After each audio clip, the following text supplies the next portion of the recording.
నమస్కారం, welcome to Suman TV. నేను గీతాంజలి. కార్తీక మాసం అనగానే మనకి ఎన్నో సందేహాలు వస్తూ ఉంటాయి. మరీ ముఖ్యంగా ప్రతిరోజు విశేషంగానే ఉంటుంది, కానీ ఏ రోజున ఏ విధంగా చేయాలి, ఏ దేవీ దేవతల్ని మాసంలో మనం పూజించాలి, ఎటువంటి పుష్పాలతో పూజించాలి, దీపారాధన ప్రముఖంగా ఏ ఏ రోజులు చేస్తే మంచిది, అలాగే నదీ స్నానాలు, సముద్ర స్నానాలు ఆచరిస్తూ ఉంటాం. విశేషంగా ఈ పర్వదినాల్లో, ఈ పుణ్యదినాల్లో చేస్తే మంచిది అంటూ ఏమైనా పుణ్యతిథులు ఉన్నాయా? అలాగే దానాల విషయంలో కావచ్చు, మనకి చాలా సందేహాలు ఉంటాయి. వీటన్నిటి గురించి తెలుసుకుందాం, నివృత్తి చేసుకుందాం. సందేహాలకు సంబంధించి మనకు విలువైన సమాచారం, అలాగే సలహా, మంచి సూచనలు అందించడానికి మనతో పాటు ఉన్నారు. గత 15 సంవత్సరాలుగా 30,000కు పైగా జాతక పరిశీలన చేసినటువంటి అనుభవం కలిగిన ప్రముఖ జ్యోతిష్యులు బ్రహ్మశ్రీ నందిభట్ల శ్రీహరి శర్మ గురువు గారు. వారితో మాట్లాడదాం. గురుగారు నమస్కారం అండి. వాగర్థావివ సంపృక్తౌ వాగర్థ ప్రతిపత్తయే జగతః పితరౌ వందే పార్వతీ పరమేశ్వరౌ ఆదిత్యాయ చ సోమాయ మంగళాయ బుధాయ చ గురుశుక్ర శనిభ్యశ్చ రాహవే కేతవే నమః. శృంగేరి జగద్గురు పీఠాధిపతులకి, కంచి పీఠాధిపతులకి నమస్కారములు తెలియజేసుకుంటూ కార్యక్రమాన్ని ప్రారంభిద్దాం. గురుగారు, అన్ని సందేహాలు మీ ముందు ఉంచుతాను. చాలా మంది ప్రేక్షకులు అడిగినవి కార్తీక మాసానికి సంబంధించింది. మొట్టమొదట అడిగేది సోమవారం గురించి అండి. సోమవారం వ్రతాలను చేస్తారు, మరి ఎలా చేయాలి, వీటి గురించి ఒక మాటలో వివరిస్తారా?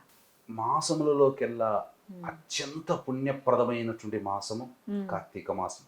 కార్తీక మాసం యొక్క మహత్యాన్ని తెలియచేయడానికి మనకు మాటలు సరిపోవమ్మా.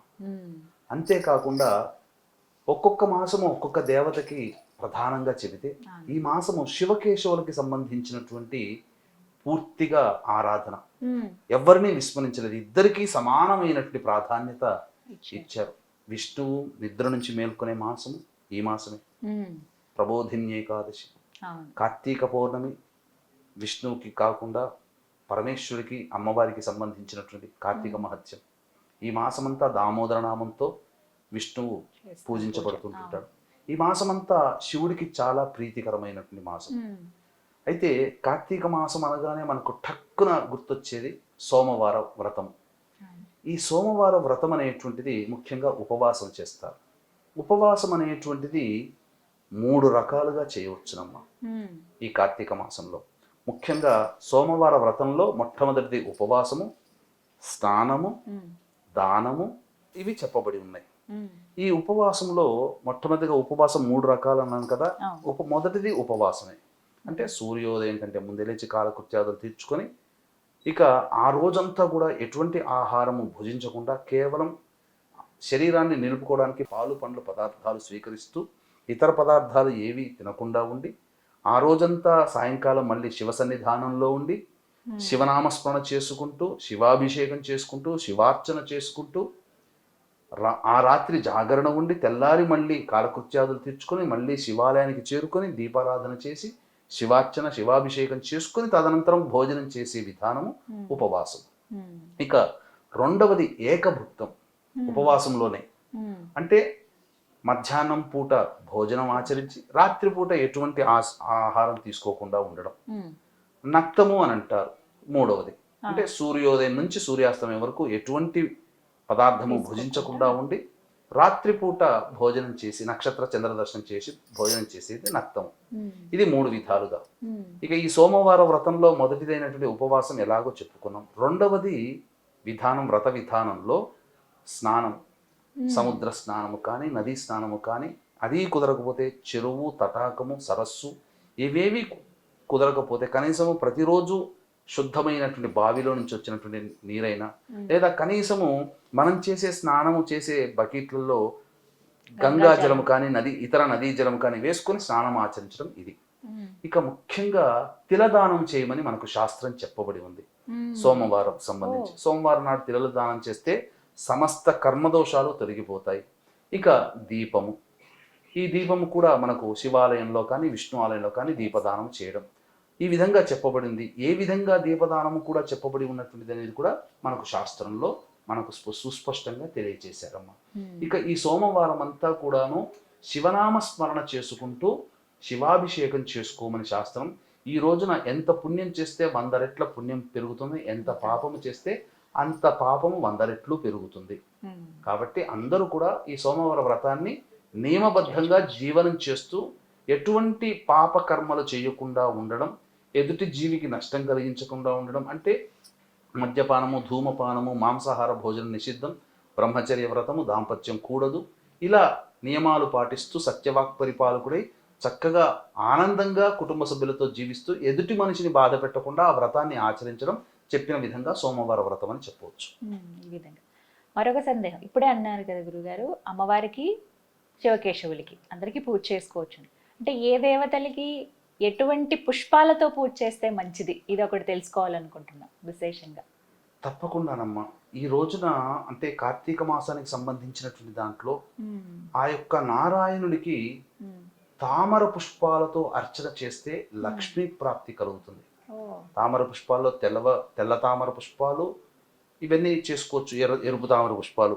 అలాగే తులసి మరియు జాజి పువ్వులు అని అంటారు కదా, మారేడు దళాలు, ఈ మారేడు దళాలతో కూడా ఆ నారాయణుడికి పూజ చేయవచ్చు. ఇక ముఖ్యంగా చెప్పబడినటువంటిది ఏంటంటే తెల్లని లేదా నల్లని అవిసె పూలు. ఇప్పుడు మనందరం కూడా చాలా మంది ఒమేగా 3 ఫ్యాటీ యాసిడ్స్ ఉంటున్నాయని చెప్పి అవిసె గింజలని డ్రై ఫ్రూట్స్ లో తింటున్నాం కదా, ఆ గింజల పూలు, అవిసె గింజలు, ఆ అవిసె పూలని విష్ణుని అర్చిస్తే మనము 10,000 యజ్ఞాలు చేస్తే ఎంత ఫలితం ఉంటుందో అంత ఫలితం ఆ రోజున వస్తుంది ఆ పూజ చేయడం వల్ల. చాలా అరుదుగానమ్మా. అంతేకాకుండా ఏ మానవుడైతే అవిసె పూలతో పుష్పమాల అల్లి అది తాను ధరించి విష్ణువుకి కూడా పూలమాల సమర్పిస్తాడో అతడికి స్వర్గాధిపత్యం లభిస్తుందని. అంటే ఇక్కడ స్వర్గం అంటే మన సినిమాల్లో చూసినటువంటి స్వర్గం కాదమ్మా. స్వర్గం అంటే ఏంటి? సుఖ సంతోషాదులు కలిగినటువంటి లోకం, దేనికి లోటు లేదు, భోగభాగ్యాలు, అన్నపానాదులకి, రోగాలు లేని మనుషులు అక్కడ ఉంటారు.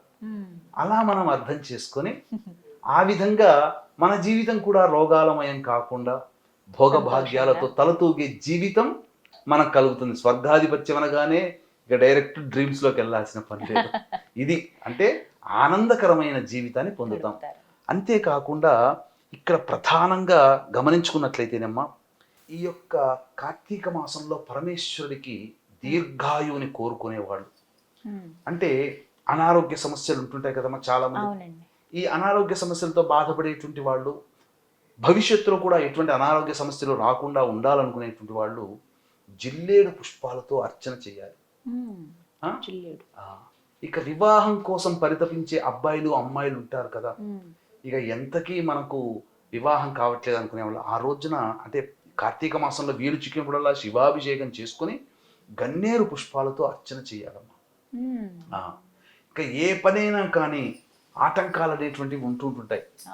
ఇక ఆ ఆటంకాలు అనేటువంటివి ఉన్నప్పుడు ఆ ఆటంకాల నుంచి బయటపడాలంటే, విజయం సంప్రాప్తించాలంటే అపరాజిత పుష్పాలు అంటే శంఖు పుష్పాలు, తెల్లవి పరమేశ్వరుడికి, నీలిరంగు విష్ణువుకి అర్చించిన చాలు. కాకపోతే లక్ష్మీదేవికి మాత్రం ఈ నీలిరంగు పుష్పాలతో అర్చన చేయకూడదు. పరమేశ్వరునికి శంఖు పుష్పాలతో అర్చన చేయవచ్చు. అలాగే ఇక్కడ ప్రధానంగా ఈ యొక్క విష్ణువుకి మల్లెపూలతో కనుక అర్చన చేస్తే ప్రధానంగా అతను చేసినటువంటి పాపాలన్నీ నశించిపోతాయి. కదంబ పుష్పాలతో కనుక విష్ణువుని అర్చిస్తే సూర్యమండల స్థానము లభిస్తుంది. సూర్యమండల స్థానం అంటే మనం ఎలా అన్వయించుకోవాలి? అపజయం ఎరుగనటువంటి జీవితం, నిరంతర శ్రామికుడు ఎవరై అంటే సూర్యుడే. తన పని ఎప్పుడు చేస్తుంటాడు, ఎప్పుడు సూర్యోదయం తూర్పునే ఉదయిస్తాడు, టైంకి ప్రకారం అతను ఉంటాడు. అంటే దీనివల్ల ఏం జరుగుతుంది? కదంబ పుష్పాలతో చేయడం వల్ల మనం చేసే పనులలో మనకు జ్ఞానం కలిగి మన పనిని ఏ సమయంలో ఎప్పుడు పూర్తి చేసుకోవాలో అప్పుడు చేసుకోవాలనే భావన కలుగుతుంది. మన పనులు కూడా మనం అనుకున్న సమయంలో పూర్తి అవుతాయి. ఈ విధంగా భావన చేసుకోవాలమ్మా. అంతేకాకుండా ప్రధానంగా కొన్ని పర్వదినాలలో కూడా ఉపవాసం అనేటువంటిది ఈ కార్తీక మాసంలో ఉండాలమ్మా. స్నానం ఆచరించాలి విధానంగా కార్తీక మాసంలోని చెప్పవచ్చు. ఇక కార్తీకంలో ప్రధానంగా దీపం గురించి చెప్తారు కదండి, మరి ఈ దీపారాధన ఎలా చేయాలి, ఎటువంటి ద్రవ్యాలతో చేయాలి, ఎక్కడెక్కడ దీపారాధన చేయాలి, వీటి గురించి వివరించండి. ఈ కార్తీక మాసంలో అంతటా కూడా దీపావళి పండుగ నుంచి మొదలుకొని చాలామంది కార్తీక పౌర్ణమి వరకు చేస్తారు. కానీ శాస్త్ర ప్రకారము పోలీస్ వర్గం జరిగే రోజు వరకు కూడా అనగా కార్తీక మాసం మొత్తం కూడా ప్రతిరోజు దీపారాధన చేయాలి. ఈ దీపారాధన విషయంలో ఎలా చెప్పబడి ఉందంటే, మనము బయట దొరికేటువంటి ఈ యొక్క కాటన్ది కాకుండా మనం పత్తిది కొనుక్కుంటే సరిపోతుందమ్మా. పత్తిని కొనుక్కొని, గింజలతో ఉన్నటువంటి పత్తిని మనం కొనుక్కొని, దాన్ని మన చేతితోనే మనం చక్కగా పత్తి చేసుకొని, ఒత్తి చేసుకొని, బియ్యపు పిండితో చేసిన ప్రమిద కానీ, గోధుమ పిండితో చేసిన ప్రమిదలో కానీ మనం దీపారాధన చేయాలి. ఈ దీపారాధనకి ఆవు నెయ్యి, నువ్వుల నూనె, అవిసె గింజల నూనె, నారింజ గింజలతో వచ్చిన నూనెను కూడా వాడమని శాస్త్రం చెప్పబడింది. అసలు వాడకూడనిది ఆముదం నూనె. కానీ కార్తీక మాసంలో అప్రయత్నముగా మోహావేశం చేతనైనా కానీ ఆముదము నూనెను దీపారాధన చేసిన కార్తీక మాసంలో చేసిన దీపదాన పుణ్య ఫలితం కలుగుతుంది. దీనికి కార్తీక పురాణంలో కథ కూడా ఉంది. ఒక జీవితంలో మనుష్యునిగా మానవురాలుగా జన్మించిన వ్యక్తి భోగలాలసా పరురాలై భర్తను విస్మరించి అనేక మందితో సహచర్యము చేయడం వల్ల ఆమె తన దినచర్యలో ఒక దేవాలయంలో తనకి తెలియకుండానే ఆముదపు దీపారాధన చేసిన ఆ పుణ్యఫలం వల్ల తను జన్మలో పొందిన పాపమంతా ఆ కార్తీక మాసంలో దీపారాధన చేయడం వల్ల నశించిపోయింది. ఇంతటి మహత్యం అనేటువంటిది ఉన్నటువంటి ఈ యొక్క దీపారాధనకి నూనె అనేటువంటిది కాదు. ఇక్కడ ఈ చెప్పబడినటువంటి నూనెల్లో మనం దీపారాధన చేయొచ్చు. ముఖ్యంగా శివాలయంలో గోపురము, మనం శివాలయ గోపురం ఉంటుంది కదమ్మా, మొదలు వెళ్ళేటువంటిది, ఆ గోపురం దగ్గరనైనా కానీ, చోట్లనైనా ధ్వజస్తంభం దగ్గరనైనా కానీ, శిఖరము ఆలయ శిఖరం దగ్గరనైనా కానీ, దేవాలయంలో గర్భగుడిలోనైనా కానీ దీపారాధన చేస్తే విశేషమైనటువంటి పుణ్య ఫలితం ఉన్నా. ఆ దీపకాంతి వల్ల ఏ వ్యక్తి అయితే దీపారాధన చేస్తాడో కార్తీక మాసంలో విష్ణు ఆలయంలో కానీ శివాలయంలో కానీ, అతను చేసినటువంటి పాపము అంటే ఆ భావం అంతా కూడా నిండైనటువంటి భక్తి హృదయంతో ఆ దీపారాధన చేయమని శాస్త్రం. ఎవరైతే నందాదీపాన్ని ఎవరైతే వెలిగిస్తారో వారికి సర్వ పాపముల నుంచి విముక్తి కలుగుతుందని. అయితే ఇప్పుడు నందాదీపం యొక్క ఆవశ్యకత ఇప్పుడు లేదమ్మా. ఎట్లా అంటే పూర్వకాలంలో ఎలా ఉండేది నందాదీపం అని అంటే, ఏదైనా కానీ గర్భగుడిలో నిరంతరాయముగా దీపారాధన వెలిగే, మనం చెప్పాలంటే ఒక అఖండ దీపం లాగా. అంటే పూర్వకాలంలో ఇప్పుడంటే చాలా సౌకర్యాలు వచ్చాయి కానీ అప్పట్లో లేవు కదా. దీపం వెలిగించాలంటే రాయిని కుట్టుకుంటే కానీ దీపం వెలిగేది కాదు. కాబట్టి అలాంటి అవసరం లేకుండా గర్భగుడిలో ఒక మూలన ఈశాన్య ప్రదేశంలో కానీ నైరుతి ప్రదేశంలో కానీ దీపారాధన చేసేవాళ్ళు. ఆ దీపంతోనే మిగతా గర్భగుడిలో కానీ మిగతా దీపాలన్నీ వెలిగించుకునేవాళ్ళు.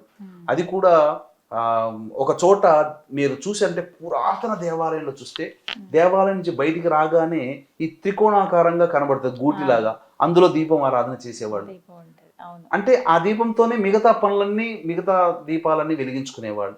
అలా నందా దీపంలో అయినా కానీ ఈ రోజున మీరు చూసుకున్నట్లయితే అనేక దేవాలయాల్లో మీరు ఆలయ శిఖర దీపారాధన అన్నాం కదా, బయట దీప మాలిక ఇనుప వాటితో దీపపు కుందులు తయారు చేసి పెడతారు.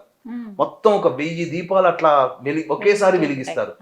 అలా నేను ఆ దీపారాధన చేసిన, లేదా మీరు ఎక్కడైనా దేవాలయంలో ఈ మధ్య అంటే అనేక చోట్ల చేస్తున్నారు, ప్రదేశాల్లో చేస్తున్నారు. ప్రదేశాలలో కాదమ్మా, ఏదో మామూలుగా భూమి మీద కాకుండా దేవాలయ పరిసర ప్రాంతాల్లో దీపారాధన చేయమన్నది శాస్త్రం. గ్రౌండ్స్లలో చేయమని కాదు. దేవాలయ పరిసర ప్రాంతంలో కానీ, దేవాలయం అంటే దేవాలయం ఆవరణలో లేదా దేవాలయంలో దీపారాధన చేయడం. అందుకనే కార్తీక మాసంలో దీపారాధన అంతా ఆ విధంగా చేసేవాళ్ళు. ఆ విధంగా చేయడం వల్ల అంతేకాకుండా దీపారాధన చేసినటువంటి విష్ణు ఆలయంలో కానీ, అంటే ఏకాదశి, సోమవారము, ద్వాదశి, కార్తీక పౌర్ణమి, అమావాస్య, పాడ్యమి ఇలాంటి తిథులలో దీపము వెలిగించి సద్బ్రాహ్మణునికి సంకల్పం చెప్పుకొని ఆ దీపం వెలిగించినటువంటి దాన్ని దానము గనక చేస్తే అతని యొక్క సమస్త పాపములు, ఇక్కడంతా కార్తీక మాసం అంతా పాపనాశనమే. ఇంకా ఏ దానము చేసినా ఏమి చేసినా పాపనాశనమేనమ్మా. అంతే తప్ప ఇంకా వేరేది లేదు. ఏదైనా యోగము భోగము పాపనాశనం ఇవన్నీ చేయడం వల్ల, అందుకే మాటి మాటికి పాపము నశించిపోవడం పాపం నశించుకోవడం అనే మాట వస్తుంది. ఎందుకంటే కార్తీక మాసం అంతా అలాగే చెప్పబడి ఉంది. కాబట్టి ఆ విధంగా దీపారాధన చేసి దానం చెయ్యాలి. మనమే స్వయంగా తయారు చేసుకోవచ్చు, మట్టి ప్రమిదనైనా వాడుకోవచ్చు. అదైనా సరే ఆ విధంగా గురుగారు, చాలా ముఖ్యమైన ప్రశ్న అండి స్నానం ఆచరించడం గురించి. ఎందుకంటే కార్తీకంలో దీపం, దానం, స్నానం చాలా ప్రధానం అని అంటారు. మరి ఈ స్నానం విషయంలోనండి అందరికీ నదులు అందుబాటులో ఉండకపోవచ్చు, సముద్ర తీరంలో ఉండకపోవచ్చు, ఎప్పుడైనా వెళ్తేనే కానీ. ఇలా కాకుండా ఈ మాసం అంతట్లోనూ ఏమైనా పుణ్యతిథులు అంటూ ఉన్నాయా? ఈ పుణ్యతిథుల్లో ఒక్కరోజు మేము స్నానం ఆచరించడం వల్ల మాసం అంతా స్నానం ఆచరించినటువంటి ఫలితం ఏమైనా కలుగుతుందా? అలాంటి తిథులు ఏమైనా ఉన్నాయా అని అంటే ఏం చెప్తారు? అంటే ఈ కార్తీక మాసంలో స్నానం అనేటువంటిది చాలా ప్రధానమని చెప్పబడి ఉంది కదమ్మా. అవునండి. మనకు చెప్పబడినటువంటిది ఏంటంటే శాస్త్రంలో ఈ కార్తీక మాసము నెల రోజుల పాటు నదీ స్నానము ఆచరించమని చెప్పబడి ఉంది. ప్రస్తుత కాలంలో నదీ స్నానము నది దగ్గర ఉన్న వాళ్ళకి తప్ప అందరికీ అందుబాటులో లేదు. ఇప్పుడు హైదరాబాదు, వైజాగ్ పోవాలని వాళ్ళకి లేవు కదా, నగరాల్లో కష్టం కదమ్మా. కాబట్టి కొన్ని రోజులలోనైనా కానీ ప్రయత్నపూర్వకముగా కొన్ని తిథులలో మనమైనా కానీ వెళ్ళి నదికి వెళ్ళైనా స్నానం చేయమని. అది కుదరలేదు, కనీసం ఆ నదీ జలాన్ని మనం స్నానం చేసే బకెట్లోనైనా కానీ వేసుకొని ఆ యొక్క నదిలో మనం స్నానం చేస్తున్నట్టుగా భావన చేస్తూ స్నానం ఆచరించాలి. ఉదాహరణకి గంగా నది స్నానం చేయాలని మనస్సంకల్పం కలిగి కార్తీక మాసంలో పోలేము. అటువంటప్పుడు గంగా నది యొక్క ఘాట్లన్నీ ఒక వీడియో చూడండి. ముందు రోజు చూస్తే ఒక పిక్చర్ ఇమేజ్ కనబడుతుంది కదా. ఆ గంగా జలాన్ని మనం చేసే బకెట్లో వేసుకొని కళ్ళు మూసుకునే కదా ఎవరైనా స్నానం చేసేది.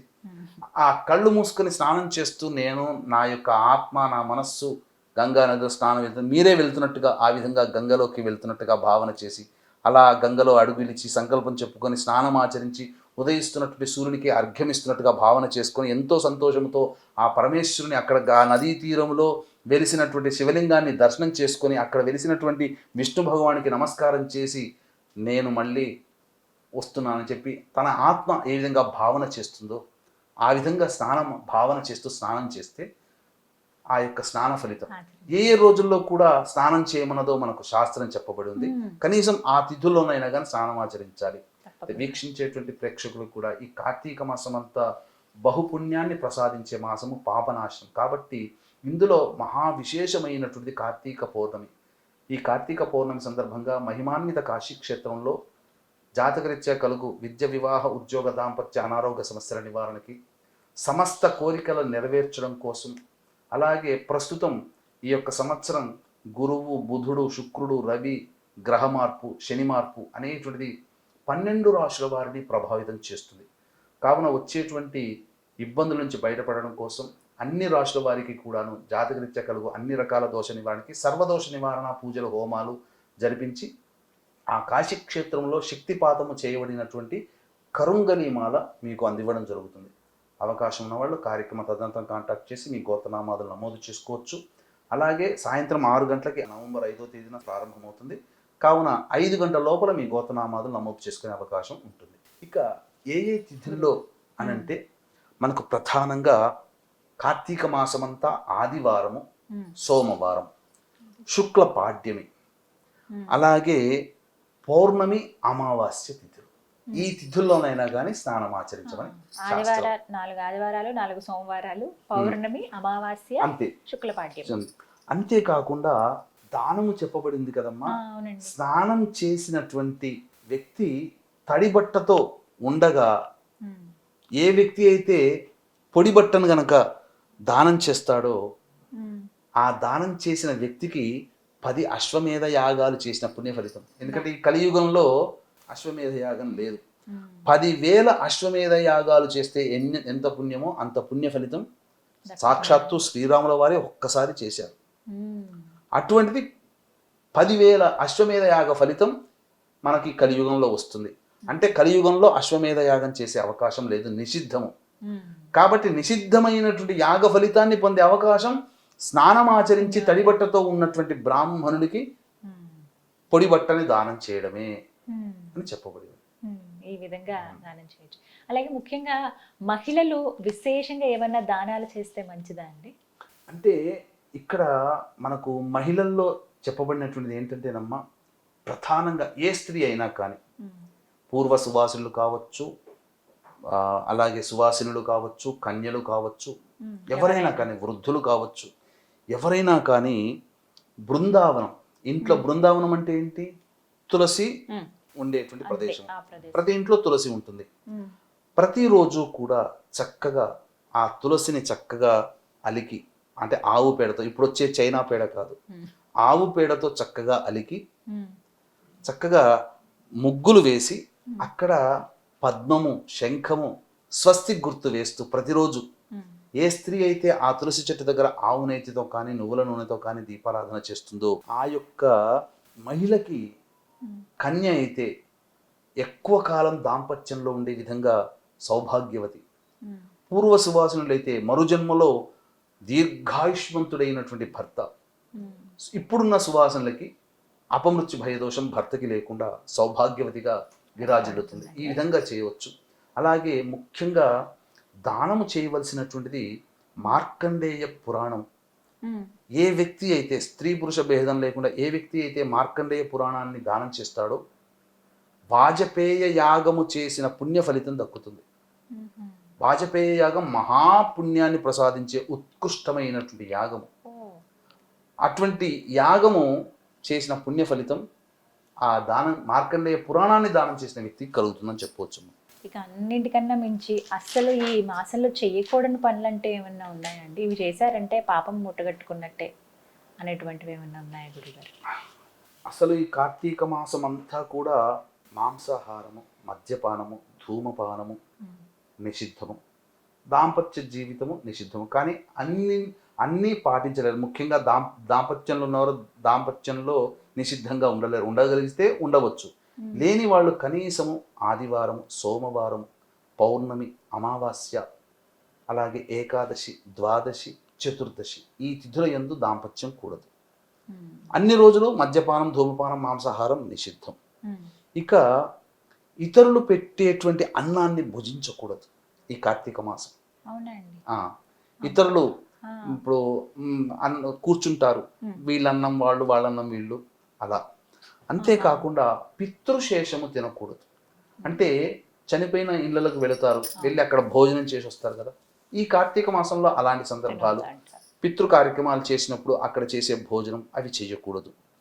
అలాగే తినకూడని పదార్థాలు అంటే ఇంతకుముందు చెప్పాను కదా, మాంసాహారం ఇటువంటివి తినకూడదు.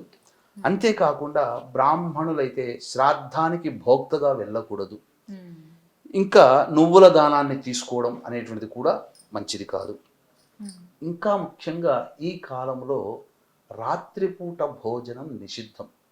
వీలైనంత వరకు ఫలాహారము కానీ ఏదైనా ఉపహారము కానీ తీసుకోవడమే మంచిది. భోజనం నిషిద్ధం అమ్మ ఈ యొక్క కార్తీక మాసం అంతా. ఒకవేళ భోజనం అలవాటుని మేము చేయలేకుండా ఉండలేమంటే 7-7:30 కల్లా భోజనం మితంగా చేయాలి. పరిమితంగా, అపరిమితంగా కాదు, మితంగా చేయాలి. ఇవి ఈ యొక్క కార్తీక మాసంలో చేయకూడనటువంటివి. దానాలు ఇంకా చాలా విశేషం అని చెప్పొచ్చు. కొన్ని పుణ్య కార్యక్రమాలు కూడా చేయాలమ్మా. ఎప్పుడెప్పుడు చేయాలండి? ఏ తిథుల్లో పుణ్య కార్యక్రమాలు చేయాలి, అలాగే ఎటువంటి దానాలు చేయాలంటారు? ప్రధానంగా ఈ కార్తీక మాసం అంతా కూడా ఉసిరి చెట్టు కింద సాలగ్రామ పూజ చేయడం. ప్రతిరోజు చేస్తే, ఇంట్లో ఉసిరిక చెట్టు నాటుకున్నారనుకోండి, ప్రతిరోజు ఆ ఉసిరిక చెట్టు దగ్గర ముగ్గు వేసి, తులసి చెట్టు దగ్గర ఏ విధంగా అయితే చేస్తామో సాలగ్రామ పూజ ఆ విధంగా చేయడం. ఈ కార్తీక మాసంలో ఎవరైతే విష్ణు దేవాలయంలో మామిడి తోరణం కడుతారో, అలాగే పువ్వులతో కానీ అరటి స్తంభాలతో కానీ మండపం కట్టి విష్ణువుకి సాష్టాంగ నమస్కారం చేస్తారో అశ్వమేధయాగ ఫలితం అనేటువంటిది కలుగుతుంది. అంతేకాకుండా ఈ కార్తీక మాసమంతా కూడా ప్రధానంగా గొప్పదైనటువంటిది ఏకాదశి వ్రతము, ద్వాదశి వ్రతము. ఈ సంబంధించినటువంటి ఏకాదశి తర్వాత ద్వాదశి గురించి ఒక సపరేట్ వీడియో చేద్దాం తప్పకుండా.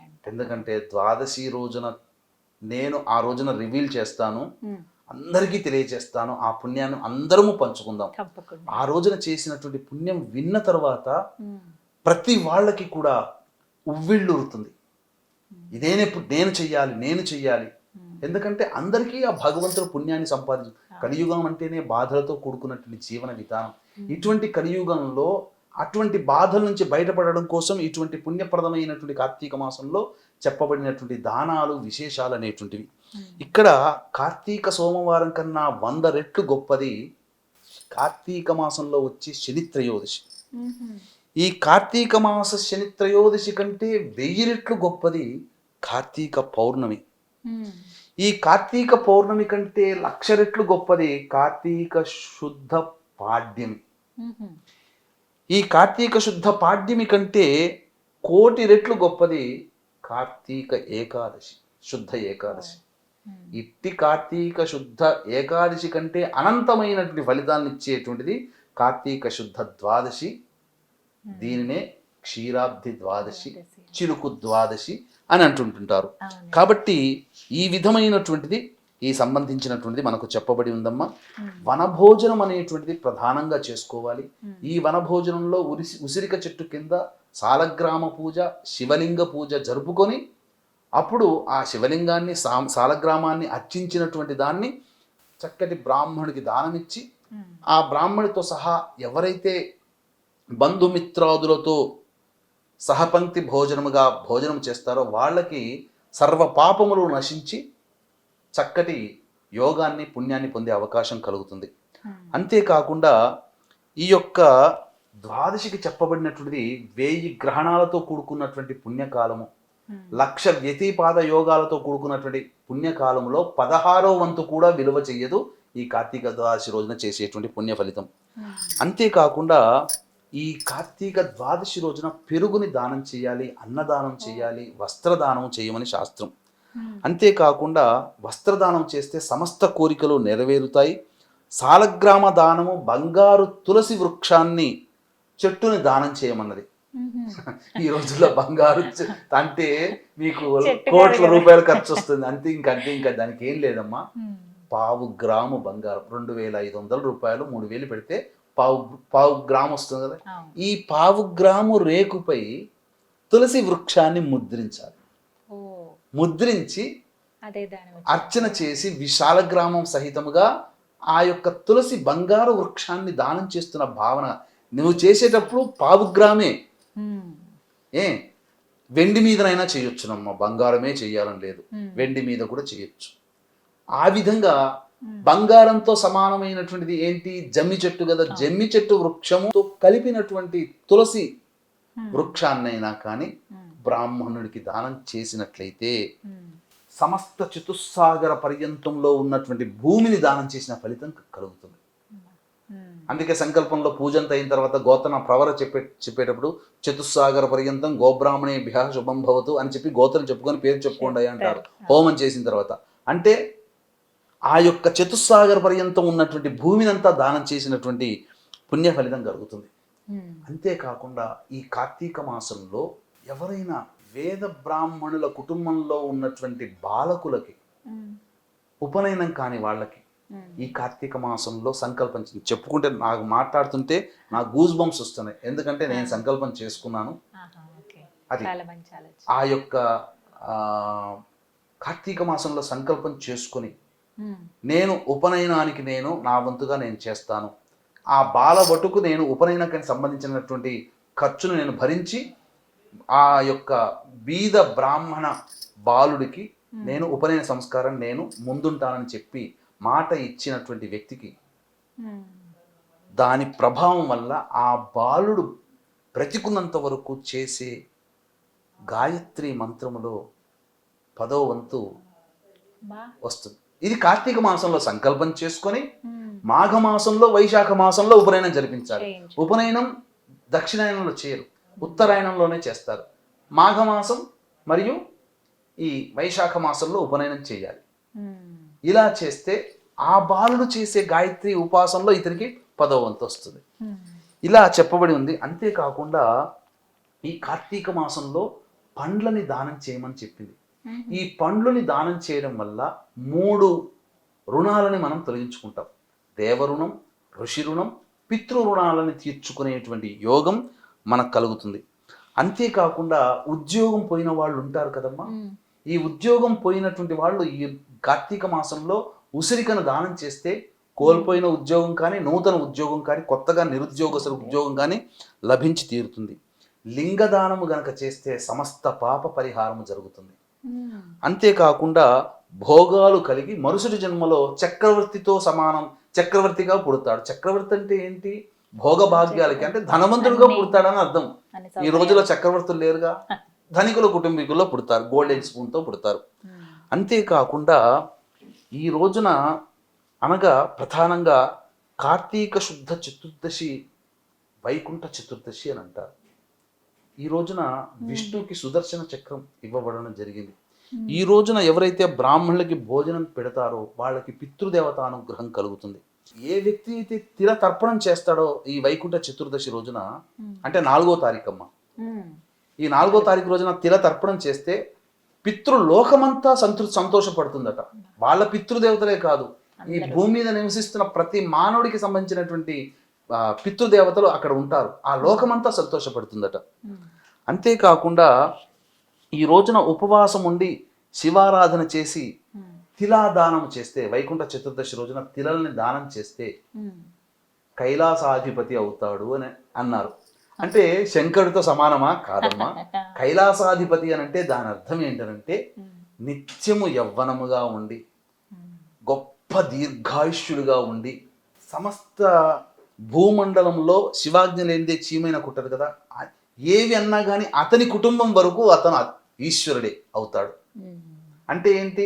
తన మాట మీద అన్ని పనులు జరిగిపోతుంటాయి, నిత్య యవ్వనవంతుడుగా ఉంటాడు, భోగభాగ్యాలకి లోటుండదు, అన్నిటికంటే ప్రశాంతమైన జీవితం వస్తుంది. అది కైలాసాధిపతి అంటే అట్లా అర్థం చేసుకోవాలి. అంటే ఈ ఈశ్వరుడు పోయి నేనే ఈశ్వరుని అవుతానని కాకూడదు. ఎందుకంటే కామెంట్ చేసే వాళ్ళు ఇట్లా కూడా ఆలోచించుకుంటుంటారు. ఇక కనీసము కార్తీక మాసంలో ఒక్కసారైనా విష్ణు ఆలయాన్ని సందర్శనం చేసుకోవాలి, లేకపోతే నరకలోక ప్రాప్తి కలుగుతుందని శాస్త్ర పురాణం. ఇక కార్తీక శుద్ధ ద్వాదశి రోజున 1,00,000 దీపార్చన చేసినటువంటి వాడికి ఈ సమస్త భూమండలం కూడా అధిపతి అవుతాడని మనకు శాస్త్రం కలుగుతుంది. అంతేకాకుండా కార్తీక మాసమంతా దీపం పెట్టని వాళ్ళు కనీసము ద్వాదశి, చతుర్దశి, పౌర్ణమి తిథిలోనైనా కానీ దీపారాధన చెయ్యాలి, దీపదానము చెయ్యాలి. అంతేకాకుండా ఇతరులు పెట్టినటువంటి దీపము ఆరిన తరువాత మళ్ళీ అందులో తాను ఒత్తివేసి దీపం వెలిగిస్తే ఆ దీపారాధన పుణ్య ఫలితం కూడా అతనికి తగులుతుంది. అంతేకాకుండా కార్తీక మాసం ఎంత గొప్పగా చెప్పబడి ఉందనంటే, ఇప్పుడు మీరు వెలిగిస్తున్నారు అనుకోండి దీపాన్ని, నేను చూశాను, మీ వెలిగించేనందువల్ల మీకు కలిగే పుణ్యముతో సమానమైన పుణ్యము భక్తి భావముతో నేను చేయలేకపోయాను, కానీ నేను చేస్తున్నట్టుగా భావిస్తున్నాను అనుకున్నా ఆ పుణ్య ఫలితం నాకు కూడా దక్కుతుంది. ఇలా చెప్పబడి ఉందమ్మా. కాబట్టి అంతేకాకుండా ఇక్కడ కార్తీక మాసంలో దూడతో కూడుకున్నటువంటి ఆవుని ఈ కార్తీక శుద్ధ ద్వాదశి రోజున దానం చేయాలి. చేసినట్లయితే ఆ యొక్క ఆవు ఒంటి మీద ఎన్ని రోమాలు ఉంటాయో అన్ని సంవత్సరాల పాటు కూడా అతనికి పితృదేవతలు సంతోషిస్తారు, స్వర్గాధిపత్యం కూడా కలుగుతుంది. అంటే పితృలోకంలో నరకలోకంలో బాధలు పడుతున్నటువంటి పితృదేవతలు విముక్తి చెందుతారు. అతనికి అనంతమైన పుణ్యం ఆ యొక్క దానం, దూడతో సహా ఆవుని ద్వాదశి తిథి రోజున దానం చేసినటువంటి వాడికి. అంతేకాకుండా ఈ యొక్క కార్తీక పౌర్ణమి రోజున నల్లని ఎద్దుకి వృషోత్సర్జనం గనక చేసినట్లయితే, అందరూ గయాశ్రాద్ధం వెళ్ళాలి అనుకుంటారు కదా, గయలో పెట్టొచ్చాం మా వాళ్ళకి అంటారు కదా, అక్కడ ఆచరిస్తే గయాక్షేత్రంలో అంటే కార్తీక పౌర్ణమి రోజున నల్లటి ఎద్దుకి వృషోత్సర్జనం గనక చేస్తే 1,000,000 సార్లు గయాక్షేత్రంలో పిండ ప్రదానం చేసిన పుణ్య ఫలితం ఆ వృషోత్సర్జనం చేసినటువంటి కారణం వల్ల కలుగుతుంది. ఇంతటి గొప్పదైనటువంటి పుణ్య మాసం ఈ కార్తీక మాసం. ఏ మాసం గురించి అసలు చెప్పుకోండి. ఏ మాసంలో లేదు. శ్రావణ మాసంలో నోములు, వ్రతాలు, ఆశ్వీజ మాసంలో అమ్మవారి ఆరాధన, భాద్రపద మాసం పితృదేవత ఆరాధన, మార్గశిర మాసం ధనుర్మాసం విష్ణుదేవత ఆరాధన, కేవలం ఆరాధనే. కానీ అందరి దేవతల్ని ఆరాధన చేసే పుణ్యం శివకేశవులే కదా. సృష్టి స్థితి లయకారకాల్లో బ్రహ్మకి ఎలాగో లేదు, లయకారకుడు స్థితికారకుడు శివకేశవుల ఆరాధన. శివకేశవులను ఆరాధిస్తే వారి ఇలవేల్పు భార్యని దేవేరులను కూడా పూజించిన ఫలితమే కలుగుతుంది. అదే విధంగా అంటే సమస్త దేవతల్ని పూజ చేసిన ఫలితం ఆ గోపాష్టమి రోజున గోవుని పూజించడం ద్వారా ఇలా మనకు చెప్పబడి ఉందమ్మా. కాబట్టి వీక్షించేటువంటి ప్రేక్షకులు ఇంత చక్కగా చెప్పబడినటువంటి విషయాన్ని అందరికీ తెలియజేసే ప్రయత్నం చేయండి. వాళ్ళు పొందే పుణ్యంలో మీకు కొంత పుణ్యం మీకు లభిస్తుందని చెప్పవచ్చు. అలాగే ఈ కార్తీక మాసంలో పౌర్ణమి తిథి రోజున మహా సుప్రసిద్ధ మహిమాన్విత కాశీక్షేత్రంలో మీ జాతకరీత్యా కలుగు సర్వదోష నివారణ సమస్యలకి సర్వదోష నివారణ పూజలు హోమాలు జరిపించి శక్తిపాతం చేసిన కరుంగలి మాల ఇవ్వడం జరుగుతుంది. అవకాశం ఉన్న వాళ్ళు కార్యక్రమ తదనంతరం కాంటాక్ట్ చేసి మీ గోత్రనామాలు నమోదు చేసుకోవచ్చు. చక్కగా వివరించారు గురువుగారు.